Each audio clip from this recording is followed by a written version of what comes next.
El fútbol soccer, un invento masónico. Si bien el juego de pelota tiene su origen en la noche de los tiempos, en Londres en 1863, unos hermanos masones le dieron reglas y lo llamaron fútbol, o juego de pelota con los pies. El juego de pelota evidentemente hace cientos o hace miles de años no era un simple deporte, sino que casi a nivel universal era un tipo de ritual religioso, un algo místico y con implicaciones muy profundas en la psique del inconsciente colectivo de la humanidad. Con el béisbol sucedió algo muy parecido con que el fútbol, fueron masones los que le dieron reglas a ambos deportes.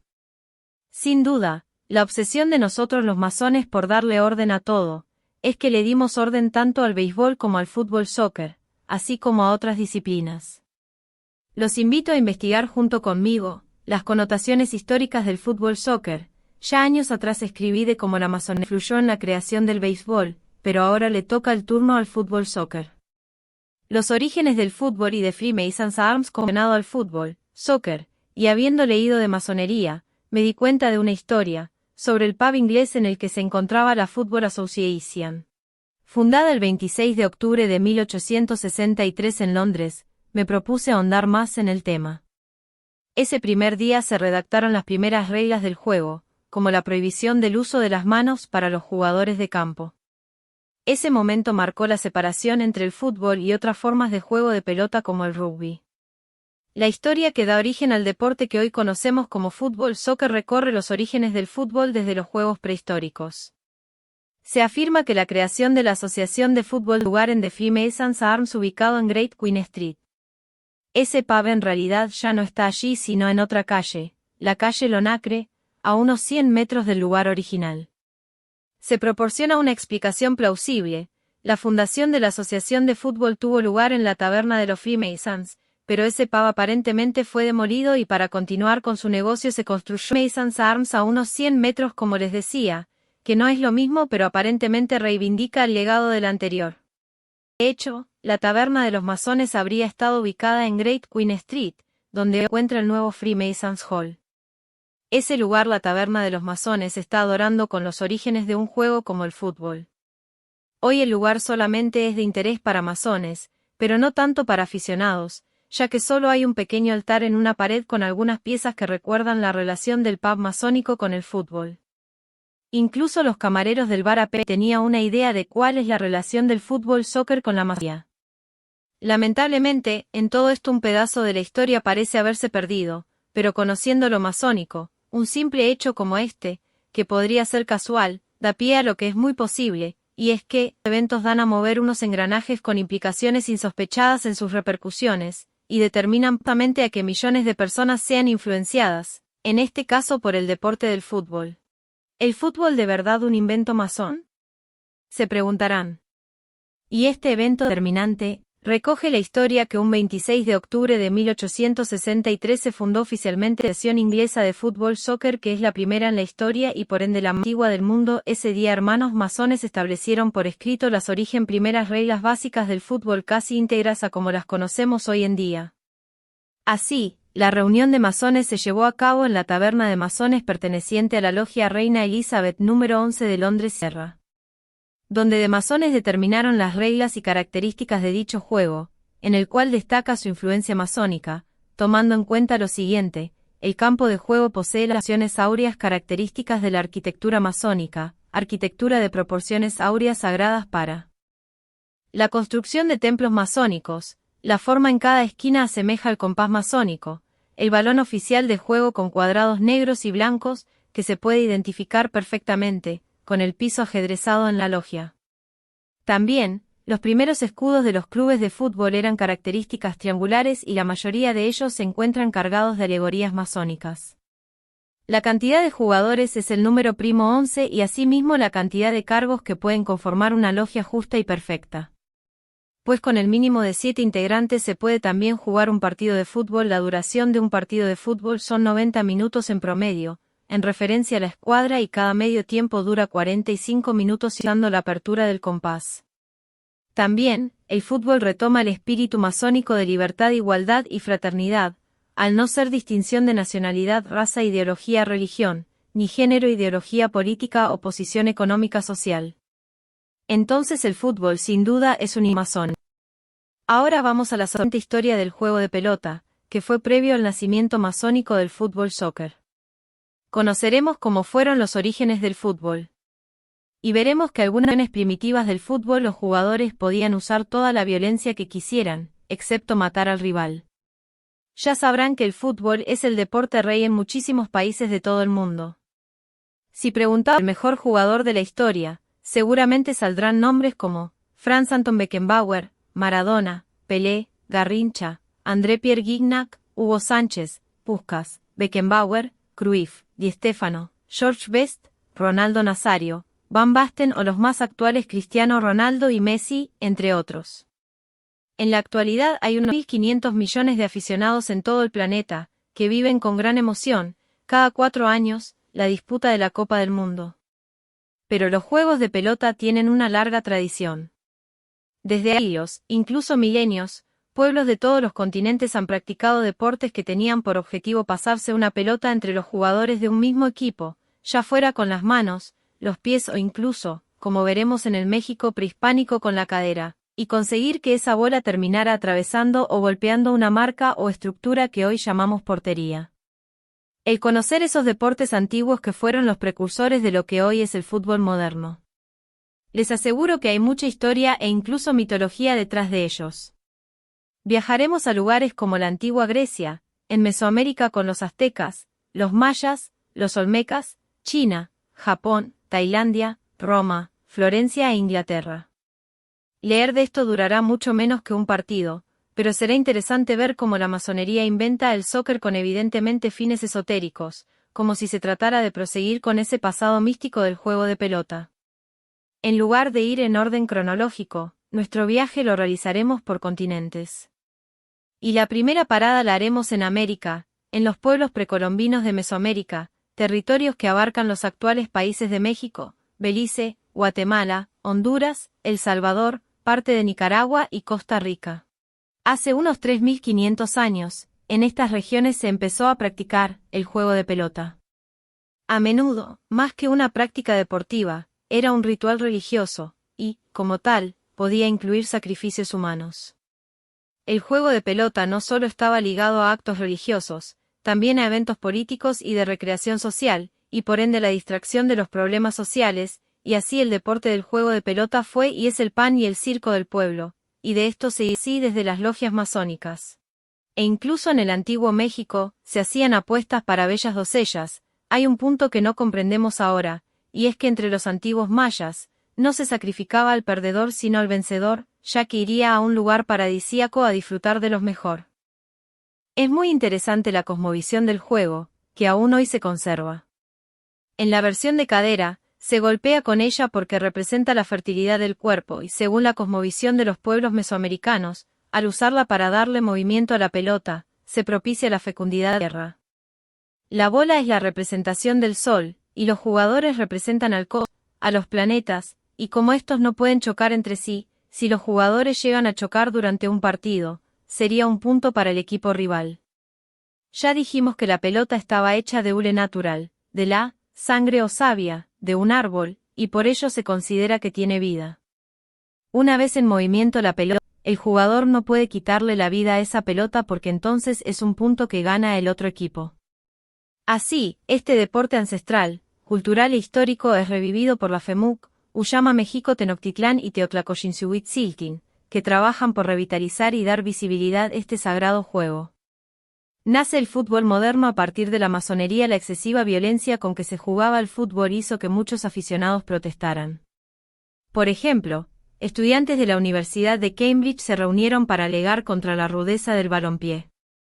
La mayoría se pronunció en contra de hacer zancadillas y patear las canillas del contrario. La reunión de Cambridge fue un intento por introducir orden en los reglamentos.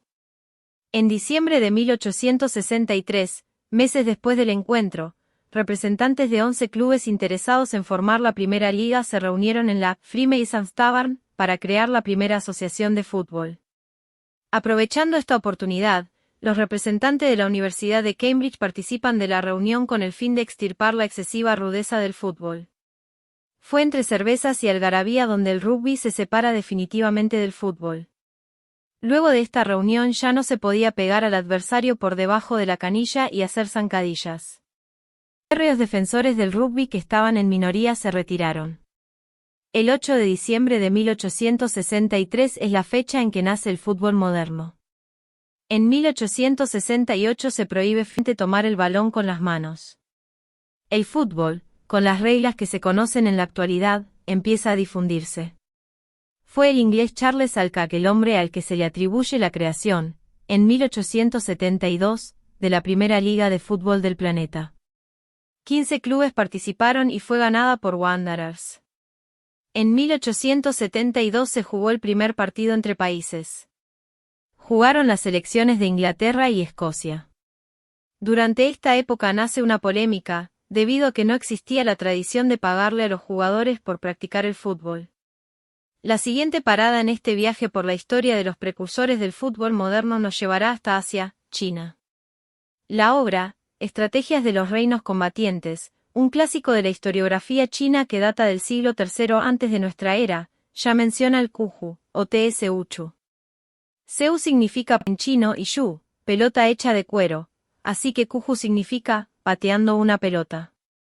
La FIFA reconoció en 2004 a este deporte asiático como el precursor del fútbol actual. Es un juego que, durante más de 1500 años, practicaron en la antigua China, y que se importó a otros como Corea, Japón y Vietnam. Había 2 equipos, y jugaban con un balón de cuero relleno de plumas y pelo. Los jugadores debían sortear a los del equipo rival pelota con los pies, nunca con la mano, y el objetivo era meter el balón en alguna de las 6 porterías del rival, con forma de media luna, que estaban situadas en los extremos del terreno de juego. Se inventó durante la dinastía Han, que duró hasta el siglo III de nuestra era, y tenía un fin militar, lo jugaban los soldados como modo de entrenamiento, pero se hizo tan popular entre la población que se empezó a practicar no solo en el seno del ejército, también quisieron jugar a las clases altas y los cortesanos. En 1829 se redactaron las primeras reglas de esta práctica deportiva a nivel competitivo, y 4 años más tarde introdujeron la red, que, como veis, es muy parecida a la del voleibol. Hoy, esta combinación de fútbol y voleibol es muy popular en Tailandia, Camboya, Malasia, Laos e Indonesia. Hay competiciones masculinas y también femeninas. En cada partido se enfrentan 2 equipos, cada uno de ellos formado normalmente por 3 jugadores, aunque también se juegan dobles e incluso con 4 jugadores a cada lado de la cancha, que tiene las dimensiones de una pista en la que se jugaría un partido de dobles en bádminton. En el sepak takraw la pelota puede tocarse con pies, rodillas, hombros, cabeza, es decir, cualquier parte del cuerpo excepto manos y brazos. Cuando cualquiera de los 2 equipos comete un error, el oponente suma un punto y realiza el siguiente servicio. Cada equipo tiene derecho, como en voleibol, a un máximo de 3 toques, después deben lanzar el balón al otro lado de la red. Se juega en 2 sets, aunque si al terminar están igualados se disputa un tercer set de desempate. Para ganar un set hay que sumar 21 puntos. El objetivo del sepak takraw es llegar a ser considerado deporte olímpico. Desde luego, no le falta espectacularidad. Dejamos Asia para desplazarnos hasta el continente europeo. Aquí, comenzamos nuestro viaje con una parada en Grecia, y retrocederemos en el tiempo 4.000 años. Porque fue entonces cuando se empezó a practicar en territorio heleno un deporte de pelota llamado episkiros, considerado por la FIFA como una de las primeras formas del fútbol. Lo practicaban en diversas zonas, incluida Esparta, donde este juego de contacto era particularmente violento. Ya en este otro comunicado sobre Leónidas os contamos cómo se las gastaban los espartanos. En aquel periodo el territorio griego estaba muy militarizado, por lo que esta actividad se basaba en el juego de equipo, la estrategia y en hacer una buena labor defensiva. El campo para jugar al episkiros era rectangular, el centro lo marcaba una línea, llamada escuros, que separaba en el inicio a los 12 o 14 jugadores de cada equipo, que además tenían tras ellos sendas líneas. Unas fuentes señalan que la pelota estaba hecha de tiras de cuero cosidas alrededor de un núcleo de paja, otras, que se hacía a partir de una vejiga de cerdo. Se desconocen las reglas exactas, pero se cree que podían usarse manos y pies para jugar la pelota y que en esa zona central del escuros era donde se conseguían puntos. También debían intentar lanzar la pelota por encima de las cabezas de los oponentes y empujar al equipo rival más allá de su línea de campo. Como veremos, muchos de estos deportes europeos tienen similitudes no solo con el fútbol, sino también con el rugby y el fútbol americano actuales, ya que los tres comparten orígenes. El episquiros también lo practicaban mujeres. Y de Grecia nos vamos a la península itálica, ya que los romanos importaron el juego del episquiros con la forma de una nueva llamada arpastum. Pero el juego no se detuvo en Roma, ya que en el año 43 después de Cristo, el emperador Claudio envió a sus legiones, comandadas por el general Aulo Plaucio, a la conquista de Britania. Y precisamente los reclutas y legionarios destacados allí jugaban al arpastum, que les servía de entrenamiento para la batalla. A menudo se enfrentaban los legionarios con sus instructores, y eran equipos formados por entre 4 y 6 personas. El campo era rectangular y estaba marcado con cuerdas. Consistía en llevar la pelota al extremo de la cancha sin permitir que tu rival te la quitara. Y se podía usar una gran violencia, eso sí, sin llegar a matar a tu rival. Así que podéis imaginar las batallas campales que se organizaban en el terreno de juego. Aún hay elementos del rugby, el boxeo y hasta el kickboxing. Se cree que se jugaba con una pelota dura y pequeña hecha de tiras de cuero enrolladas. Hasta los emperadores se animaron a patear la pelota. De hecho, a menudo se jugaban partidos de kuju dentro del recinto del Palacio Imperial. Posteriormente, durante la dinastía Tang, en el siglo VII y X de nuestra era, la pelota rellena de plumas se sustituyó por otra llena de aire. Y aparecieron dos tipos distintos de portería. Una de ellas se construía con postes de bambú y entre ellos, a unos 9 metros, se colocaba una red con un agujero, que era por donde había que colar la pelota. El otro tipo de portería solo constaba de un poste, que se situaba en el centro del campo. Hasta eruditos e intelectuales se interesaron por este juego de pelota, y cuando no eran demasiado hábiles en el manejo del balón, se conformaban con ir anotando los puntos que conseguía cada equipo. Este precursor del fútbol tuvo una época de esplendor durante la dinastía Song, entre los siglos X y XIII, de manera que todas las clases sociales terminaron practicándolo. Surgieron equipos de profesionales, los jugadores eran muy populares entre la población, e incluso contaban con entrenadores y patrocinadores. Todo esto nos recuerda mucho al fútbol actual, ¿verdad? Ah, y también había equipos femeninos. Se sabe que durante la dinastía Ming, que gobernó en China entre los siglos XIV y XVII, el kuju empezó a decaer, hasta que desapareció por completo. Antes de eso influyó en que, hace 1400 años, durante el periodo Asuka, surgiera el kemari, que evolucionó como un deporte diferente al kuju. Así es, tenemos nuestro siguiente análisis en el país del sol naciente. Para que veáis cómo se jugaba el kemari, os tenemos un fragmento de un partido. Si vamos un 4 de enero al santuario de Chimogamo, en Kioto, podremos ver un encuentro de kemari en vivo y en directo. Este deporte se juega en un campo de unos 15 metros cuadrados, y participan entre 6 y 12 jugadores. Lo que más distingue esta práctica deportiva del resto de juegos de pelota es que no es competitiva, no hay vencedores ni vencidos. Todos trabajan en equipo, pasándose la pelota con los pies, y el objetivo es evitar que la pelota llegue a tocar el suelo. Hay que ser muy habilidoso, ¿verdad? Porque además no deben doblar la rodilla a la hora de golpear el balón con el pie, deben mantenerla recta. De hecho, hay que mover lo menos posible la parte superior del cuerpo cuando se pega al balón. Es importante mostrar una buena técnica mientras golpeas la bola y se la pasas a otro jugador.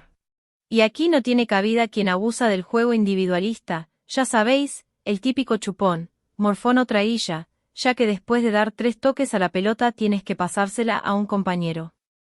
Los jugadores de kemari, que reciben el nombre de mariachi, juegan con un balón llamado mari, una pelota de cuero, rellena de serrín y de unos 25 centímetros de diámetro. ¿Y qué conseguían los mejores equipos y jugadores de este juego de pelota? El emperador los recompensaba con regalos y honores. Igual que sucedió con el kuju chino, al principio jugaban al kemari los nobles del país, y posteriormente, entre los siglos X al XVI, se extendió su práctica al resto de clases sociales. En 1903 el emperador Ming fundó una asociación cuyo objetivo es evitar la desaparición de este deporte tradicional japonés, de forma que aún hoy se sigue dando, como hemos visto, en ocasiones especiales como festivales y en templos y espacios sagrados de Japón. También se basa en el Kuju chino el espectacular Sepak Takraw, que surgió en el siglo XV y enseguida se popularizó en Tailandia y Malasia. Los jugadores formaban un círculo y daban patadas a un balón hecho de caña, lanzándosela unos a otros, y ese fue el formato que se mantuvo durante siglos.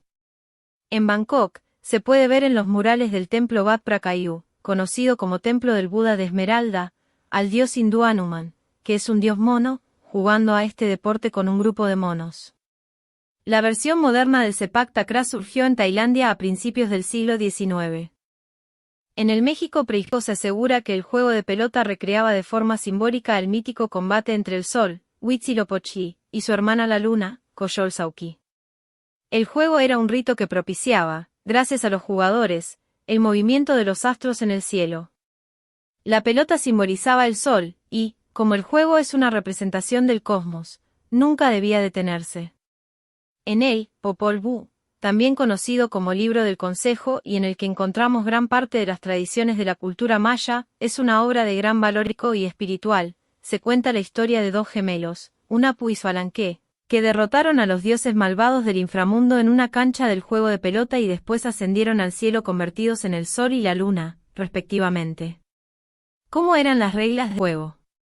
Resulta difícil descifrar cuáles eran exactamente, porque además había diferentes modalidades según la región donde se practicaba, pero sí nos podemos hacer una idea a través de las representaciones pictóricas o en monumentos de piedra que se conservan.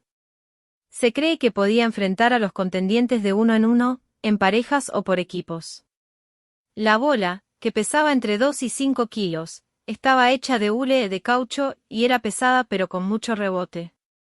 Al parecer, y a grandes rasgos, cuando comenzaba el juego, se lanzaba la pelota a la cancha con la mano y a partir de ese momento, podía tocarse con una parte concreta del cuerpo, principalmente era con la cadera, aunque en otras versiones, era con el antebrazo, cerca del codo. E incluso en algunas variantes se usaban instrumentos, como un bastón o una manopla, para golpear la bola. Las canchas en el antiguo México eran largas pistas estrechas, en algunos casos con paredes a ambos lados que los jugadores usaban para hacer rebotar la bola. Por cierto, quizás ha sido que usaban una cabeza humana como pelota en algunas ocasiones. El objetivo era pasar la pelota de un lado al otro, y, cuando se añadieron los aros de piedra que pueden ver en la de Chichén Itzá, uno de los principales sitios arqueológicos mayas de la península de Yucatán, en México, se podía conseguir la victoria si se lograba la hazaña de hacer pasar la pelota a través del aro. ¿Y qué obtenía el ganador? La protección de los dioses. Por cierto, que en estos eventos rituales podían incluir sacrificios humanos a los dioses. Como les decía líneas arriba, que hay dudas sobre si se sacrificaba a los ganadores, porque se consideraba que morir en ese contexto era todo un honor, y los que perdían no tenían el honor de morir, y seguramente preferirían morir a vivir en el ostracismo y la deshonra. El juego de pelota que jugaban en el México prehispánico para nada está muerto. Ha llegado en diferentes modalidades a nuestros días, y, por ejemplo, hay equipos, de hombres y también de mujeres, que lo practican en México, Belice, Guatemala. También en ciertas tribus indígenas en Estados Unidos. Los conquistadores españoles, 2 décadas después de su llegada a América, suspendieron la práctica del juego de pelota entre 1519 y 1521 por sus raíces religiosas, que chocaban con las católicas, y porque lo consideraban diabólico. Pese a prohibirlo, el juego de pelota debió de resultarles muy llamativo, porque cuando Hernán Cortés viajó de regreso a España en 1528 llevó a jugadores que un año más tarde disputaron un encuentro de exhibición ante el emperador Carlos V. Por suerte, el juego sobrevivió en el estado mexicano de Sinaloa con el nombre de Ulama. El Uxamalisti, juego de pelota delegación Uxama México Tenochtitlán, es el juego de pelota modalidad cadera. Solo se puede golpear con la cadera y hay que tratar de llevar la pelota desde tu lado de la cancha hasta el extremo del equipo rival. Se hace un golpe por equipo, que puede ser de aire, en medio o a ras de suelo. Cuando se logra cruzar la línea final del otro equipo, se marca una raya, que vale 1 punto. Tradicionalmente, en Sinaloa, gana el equipo que consiga 8 rayas u 8 puntos. Puntuaba si lograba llevar la pelota hasta la línea que estaba situada detrás de tu contrincante, y en ese momento se ponía fin a cualquier pelea que hubiera entre los jugadores en liza. El objetivo de este ejercicio era que el legionario aprendiera a no actuar de forma individual, sino de forma coordinada con el resto del conjunto, algo esencial en la disciplina de las legiones. Pronto se hizo muy popular entre los miembros de los ejércitos de legionarios. En el siglo II Galeno, uno de los médicos más destacados de la antigüedad, razón por la que se designa con su nombre a todos los médicos de la actualidad, redactó un tratado de apenas unas páginas en el que recomendaba practicar ejercicios con una pelota, ya que, a diferencia de la lucha o las carreras, esta práctica deportiva incluía una dimensión estratégica y conllevaba, según Galeno, un menor riesgo de sufrir lesiones. El arpastú siguió evolucionando en la península itálica y se le considera el antecedente de un juego de pelota que se desarrolló en el siglo XVI, en pleno Renacimiento, el denominado calcio fiorentino. Este juego de pelota nació en la corte de los Medici, en Florencia, ideado por familias nobles. De hecho, fue un conde, Giovanni Bardi, uno de los promotores del nacimiento de ópera, quien publicó por primera vez las reglas oficiales del calcio, allá por 1580. Se jugaba en la Piazza Santa Croce, de Florencia. Se enfrentaban dos equipos de 27 jugadores, y de ellos eran delanteros. Se podían usar pies y manos.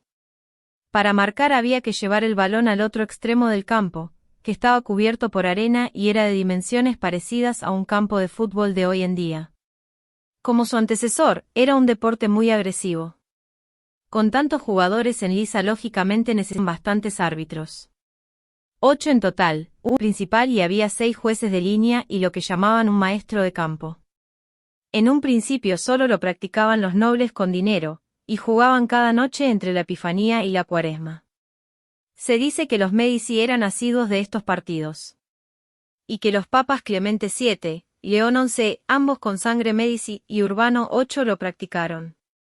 Pronto, todos los jóvenes florentinos jugaban a este deporte en todas las plazas de la localidad.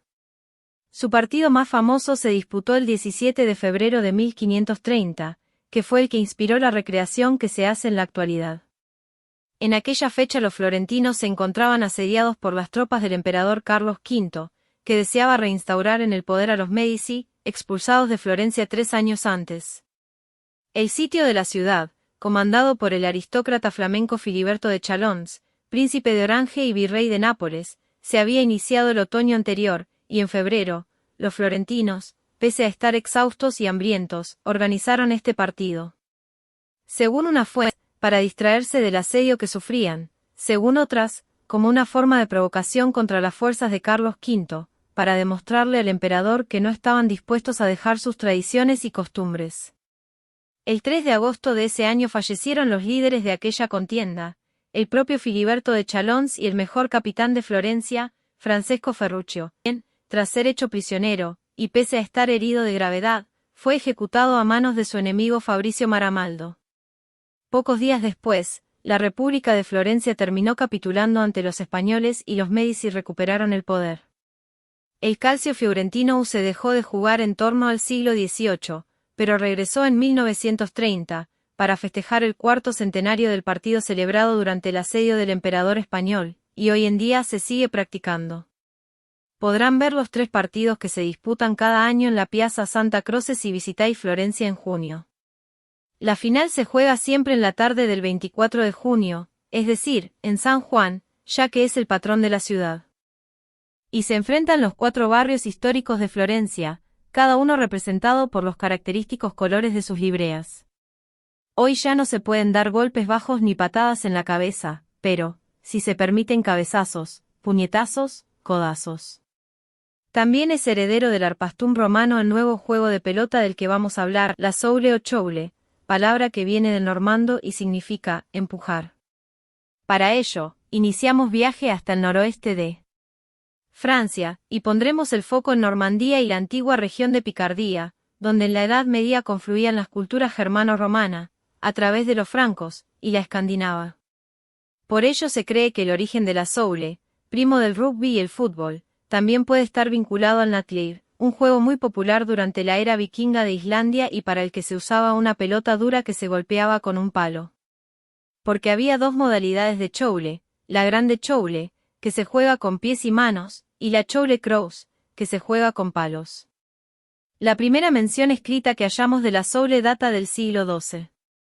Se jugaba en fiestas populares como Navidad, Semana Santa, Domingo de Ramos, Martes de Carnaval y Cuaresma. Y el juego, en el que participaban siempre dos equipos, podía enfrentar, por ejemplo, a dos pueblos vecinos, a campesinos contra comerciantes o a solteros frente a casados. Ambos equipos pugnaban por una pelota de cuero, rellena de heno o salvado. Se establecía un lugar u objeto en cada campo rival, la meta, que podía ser desde el pórtico de una iglesia hasta un simple madero colocado en el tronco de un árbol, y el objetivo era llevar el balón hasta ese pórtico o madero y golpearlo con la pelota. Ambos equipos se reunían frente a frente para retarse, y formaban la primera melee, como en el rugby, hasta que uno de los jugadores o jugadoras lograba sacar la pelota y avanzar terreno con ella, mientras era perseguido por sus compañeros y por sus rivales. Estos, por supuesto, intentaban hacerle un placaje. Había mucho espacio para correr, porque no tenían un terreno de juego delimitado. Si, por ejemplo, se enfrentaban dos pueblos, todo el espacio que los separaba podía ser el campo para jugar, es decir, tenían que cruzar kilómetros de praderas, bosques, ríos.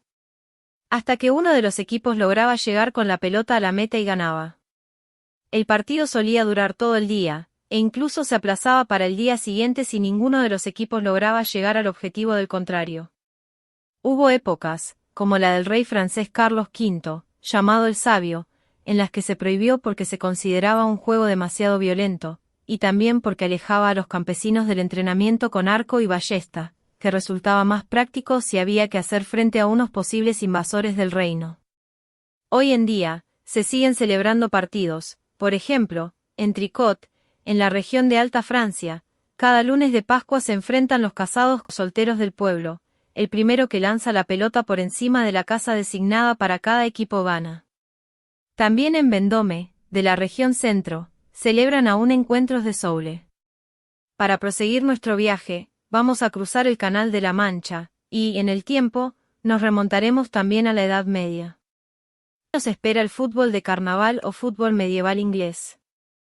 Las primeras menciones de un deporte parecido al fútbol que podemos encontrar en las Islas Británicas datan del siglo XII, durante el reinado de Enrique II. El fútbol de carnaval se llamaba así porque se jugaba especialmente durante las fiestas de carnaval, y era un descendiente directo de la choule. Se cree que cuando los normandos, liderados por Guillermo el Conquistador, invadieron Inglaterra llevaron hasta allá este juego de pelota. Como tal, también los dos equipos rivales tenían una meta a la que llevar la pelota para conseguir marcar. Pero en este caso eran sendas piedras de molina incrustas en unos muros de piedra situados en el cauce de un río.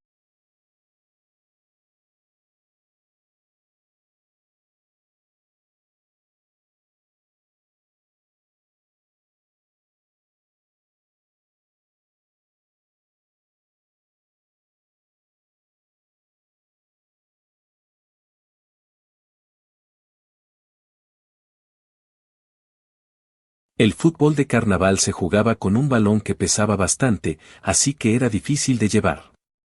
Como ocurría con la choule, lo practicaban grupos rivales, y los equipos estaban compuestos por muchas personas. También estaba permitido de todo en el juego, menos acabar con la vida del rival. Y debido a los altercados que provocaba y porque distraía al pueblo de practicar el tiro con arco para defender a su país, también en Inglaterra hubo momentos en los que se prohibió, como en la época de la Guerra de los 100 años. De hecho, a los nobles no les gustaba nada este juego, que consideraban ordinario y rudo. Se cree que se siguió practicando hasta el siglo XVIII. Si quieren presenciar uno de estos encuentros en vivo y en directo, tenéis la opción de viajar a Ashbourne, en Derbyshire, donde todos los años, cada martes de carnaval y miércoles de ceniza, disputan el Royal Shrovetide Football Match. Se llama Royal desde 1928 porque ese año fue el rey Eduardo VII, hijo de la reina Victoria, quien hizo el saque de honor. Entre los periodos de prohibición y que el fútbol de carnaval fue perdiendo popularidad, los ingleses se decantaron en el siglo XIX por jugar en espacios más pequeños y con menos personas. Y fue en los colegios y universidades donde más se empezó a practicar el fútbol, pero ya como un deporte de caballeros y no del pueblo. Sin embargo, cada centro educativo tenía unas normas diferentes acerca del terreno de juego, por ejemplo, hasta qué punto se podía dar patadas al rival o si estaba permitido coger el balón con la mano, como en el rugby, así que, imaginar, surgían problemas cuando se enfrentaban entre ellos. De esta manera llegaron en 1848 las reglas de Cambridge, las primeras que estipulaban las normas para los partidos de fútbol y que dejaban claro que las manos solo podían utilizarse para detener el balón y dejarlo sobre el suelo para patearlo y que tampoco se permitía el juego brusco. Pero fue 15 años después, en 1863, cuando se considera que nació el fútbol moderno. El punto de inflexión fue la creación de la Asociación Inglesa de Fútbol, la FA por sus siglas en inglés. Fue entonces cuando se separaron definitivamente los caminos del rugby y el fútbol, y los miembros de la nueva organización redactaron las reglas, basándose en las de Cambridge, que son el origen de las que tenemos hoy en día. Así, por ejemplo, los futbolistas no podían correr con el balón en brazos o pasárselo a un compañero con la mano y tenían prohibido poner zancadillas y dar patadas a sus rivales. Por cierto, en los primeros años no existía la figura del árbitro. Esta llegó en 1871. Entre las 13 reglas, también se especificaba cuál debía ser la longitud y anchura del campo y que la portería eran 2 postes verticales separados por 32 metros. Porque, efectivamente, las porterías al principio no tenían ni red ni travesaño rígido, unas veces había una cuerda tensada entre los 2 postes, y otras ni eso. Ese tipo de portería provocaba que en ocasiones el balón pasara entre los postes a 10 metros de altura y se contabilizara como gol. No fue hasta 2 décadas más tarde cuando se hizo obligatorio el travesaño, que debía estar a una altura de 2 metros y 34 centímetros. ¿Y por qué se incorporó la red? Porque muchas veces no tenían claro si el balón había pasado entre los o no. Solucionó el problema a finales del siglo XIX, en 1889, un ingeniero de Liverpool llamado John Alexander Brodie. Siempre dijo que ese fue su mejor invento. El primer equipo profesional del mundo se fundó en 1857 y fue el Sheffield F.C. Por cierto, estamos seguros de que tenemos a muchas mentes curiosas del continente americano viendo este comunicado. Así que no está de más recordar que el club de fútbol americano más antiguo se fundó solo 2 años más tarde que el Sheffield, se trata del Lima Cricket y Football Club, de Perú. Lo creó la comunidad británica que vivía en el país andino. Es el 5º equipo de fútbol más antiguo del mundo. En España, el más veterano es el Recreativo de Huelva, fundado en 1889. Si hablamos de la primera liga profesional, debemos viajar de regreso a Inglaterra, ya que allí se creó en 1888 la Football League de Inglaterra, en la que participaban 12 equipos. ¿Y cuándo se disputó el primer partido internacional de la historia? Fue en 1870, en Londres, y enfrentó a Inglaterra contra Escocia, bajo las normas de la FA. Pero no se considera un encuentro oficial, ya que el equipo visitante estaba formado por jugadores con raíces escocesas que vivían en Londres. El primer partido internacional oficial que ambas selecciones disputaron se jugó en Glasgow, sobre un campo de cricket, en 1872, y ambos equipos empataron sin goles, y eso que los escoceses jugaron con 8 delanteros. La FIFA, que surgió con el objetivo de unificar las normas y hacer del fútbol un deporte más atractivo, se fundó en 1904, y en un principio estuvo formada por 7 naciones, Bélgica, Dinamarca, Países Bajos, Suecia, Suiza, Francia y España, representada por el Real Madrid. El organismo se fue extendiendo por el viejo continente y, a partir de 1909, se sumaron también países no europeos. El primero fue Sudáfrica, seguido de Argentina en 1912. Canadá y Chile en 1913 y Estados Unidos en 1914. En 1930, cuando ya tenía 41 asociados, la FIFA organizó el primer campeonato del mundo, y la sede del evento deportivo fue Uruguay, que en los Juegos Olímpicos de París de 1924 se había alzado con el oro en la competición de fútbol. En este primer mundial la victoria fue para los anfitriones, que se impusieron por 4-2 a Argentina. Y, ya de vuelta a la actualidad, no podemos poner fin a este comunicado sin mencionar el enorme potencial que vive en nuestros días el fútbol femenino. Ya habéis visto que en la historia del fútbol, de sus antecedentes, era habitual que las mujeres jugaran a muchos de los juegos de pelota. Y en el siglo XIX, cuando nació el fútbol moderno, también las mujeres estuvieron presentes. En 1894, la inglesa de 23 años Nare Honeyball puso un anuncio en la prensa para buscar a otras jóvenes que quisieran jugar al fútbol. 30 respondieron a su llamada, y así se fundó el primer club deportivo femenino conocido, el British Ladies Football Club, en el que Nettie fue jugadora. En una entrevista que le hicieron en el periódico Daily Sketch, dijo, y hay que recordar que sociedad muy tradicional, no hay nada de ridículo en el British Ladies Football Club. Se fundó la asociación, con la firme determinación de demostrarle al mundo que las mujeres no son las criaturas ornamentales e inútiles que los hombres han imaginado. Eso decía Nettie, que también defendía el papel de la mujer en la vida política y en el resto de la sociedad. Escandalizó a los lectores del periódico por sus palabras y, sobre todo, porque en la foto aparecía vestida con un uniforme masculino. Nettie fue una defensora de los derechos de la mujer, de su emancipación y toda una pionera del fútbol femenino. Como podéis imaginar, no se lo pusieron nada fácil. Pero esa historia merecería un comunicado entero. La década de los 90 fue importante para el fútbol femenino, ya que se disputó la primera edición de la Copa del Mundo en China, en 1991, y a partir de Atlanta 96 el programa de los Juegos Olímpicos incorporó el torneo femenino de fútbol. Hoy se están batiendo récords de asistencia de público a los estadios en partidos femeninos y jugadoras actuales de la talla de la centrocampista española Alexia Putellas, la primera futbolista de la historia en lograr el Balón de Oro 2 veces consecutivas, la delantera australiana Sam Kerr, la centrocampista francesa Amandine Henry o la portera chilena Christiane Andler, entre otras muchas, tienen cada vez más reconocimiento a nivel mundial. Todas ellas han dejado claro que el fútbol no es cosa de hombres. Aún queda mucho camino por recorrer, pero están en ello. Solo tienen que seguir trabajando duro y nunca dejar de soñar con su meta, como dirían los ingleses, con su go. ¿Qué opinan de la historia masónica del fútbol? Alcocer.